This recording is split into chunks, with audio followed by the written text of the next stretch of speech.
Break પહેલા વાત ગરમીની કરી રહ્યા હતા, એ જ વાતને આગળ વધારીએ। અસહ્ય ગરમીની વચ્ચે ગુજરાતના અનેક વિસ્તાર એવા છે કે જ્યાં વીજ કાપ કરવામાં આવ્યો છે। આપને જાણીને નવાઈ લાગશે કે તંત્રના વાકે બનાસકાંઠાના એક ગામના લોકોએ 12 કલાકથી વધુ વીજળી વગર રહેવું પડ્યું। કલ્પના કરો કે એ વિસ્તારના લોકોની સ્થિતિ શું સર્જાઈ હશે। જુઓ આ રિપોર્ટ।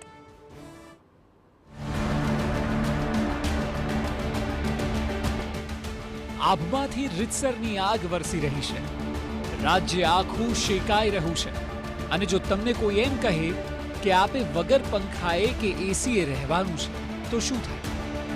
આપ કહેશો કે આ અમાનવીય છે।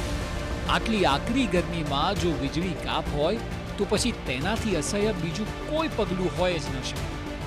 જો કે આવું થયું છે। જી હા, અસહ્ય ગરમી વચ્ચે વીજ કાપ। એક તો ગરમી, ઉપરથી વીજળી નહીં। લોકો જાય તો જાય ક્યાં?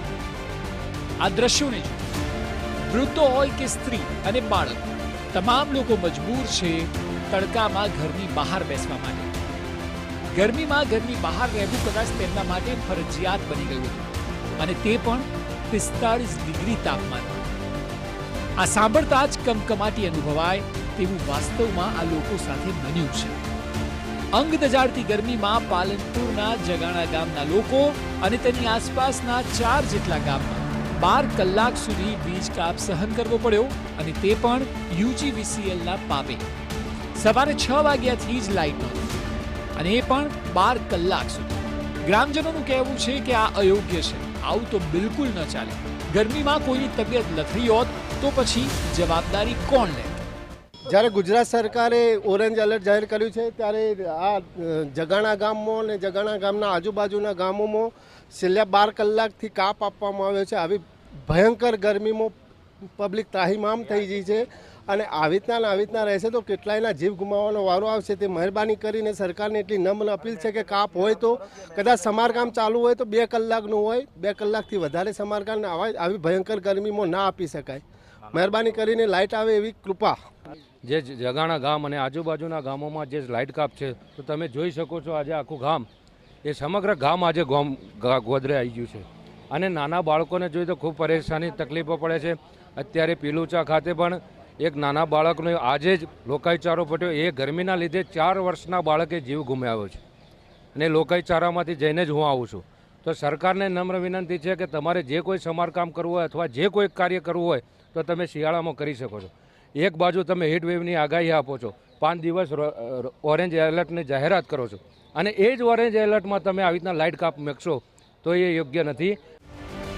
આ તરફ ગ્રામજનોનું માનવું છે કે વીજ કંપની મેન્ટેનન્સ સહિતની કામગીરી શિયાળામાં કરતી હોય તો સારું। આમ ઉનાળે લોકોને હેરાન કરવાનો શું મતલબ? આ મેન્ટેનન્સનું કામ છે ને જીઈબીનું, એ શિયાળામાં કરો, સત્વરે થઈ જાય। તમારા ઝાડ કાપવાના હોય તો શિયાળામાં હો કે તમે અમને આખો દિવસ લાઇટ ના આપો તો કોઈ જરૂર નથી, પણ ગરમીમાં ના ચાલે। ગરમીમાં લાઇટ આપવાની ફરજ છે જીઈબીની। આ અકલ્પનીય સ્થિતિ માટે જવાબદાર તંત્ર છે, ત્યારે સવાલ એ છે કે લોકો સાથે આટલું અમાનવીય વર્તન કેમ? સમારકામ શિયાળામાં ન થઈ શકે? એક તરફ ઓરેન્જ એલર્ટ તો બીજી તરફ વીજ કાપ। કોઈની તબિયત લથડે તો જવાબદાર કોણ? મહિલાઓ, બાળકો અને વૃદ્ધોની સ્થિતિ વધારે દયનીય થઈ ગઈ હતી। એક તરફ સરકાર છે કે જે ગરમીની સિઝનમાં ઘરમાં જ રહેવાની ગાઈડલાઈન સુધી બહાર પાડે છે, અને બીજી તરફ તંત્ર દ્વારા જ વીજ કાપ કરવામાં આવે છે। આ તો કેવું વલણ? સામાન્ય રીતે 44 અથવા 45 ડિગ્રીમાં લોકો ઘરની અંદર હોય છે, અને આ સરકારની પણ ગાઈડલાઈન છે।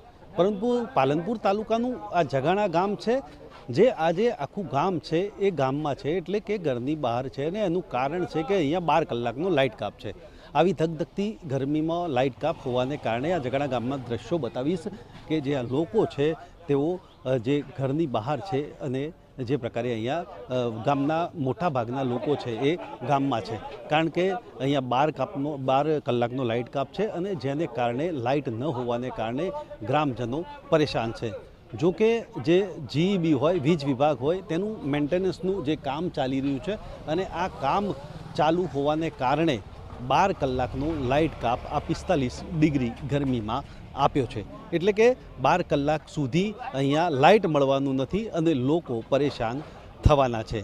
ત્યારે મહત્ત્વની બાબત એ છે કે ગ્રામજનોનું કહેવું છે કે જો જીઈબી અથવા વીજ વિભાગને જો મેન્ટેનન્સ કરવાનું હોય તો તેઓ શિયાળાના સમયમાં કરી શકે છે અને અન્ય કોઈ દિવસોમાં કરી શકે છે, પરંતુ આવી બળબળતી ગરમીમાં મેન્ટેનન્સના નામે 12 કલાક જેટલો જે વીજ કાપ આપવો એ તે લોકો માટે અસહ્ય હોય છે. સામાન્ય રીતે 1 કલાક પણ લાઇટ વગર લઈ શકાતું નથી. ત્યારે આ ગ્રામ્ય જીવનમાં લોકો 12 કલાક કેવી રીતે રહી શકે? અતુલ ત્રિવેદી, TV9 બનાસકાંઠા.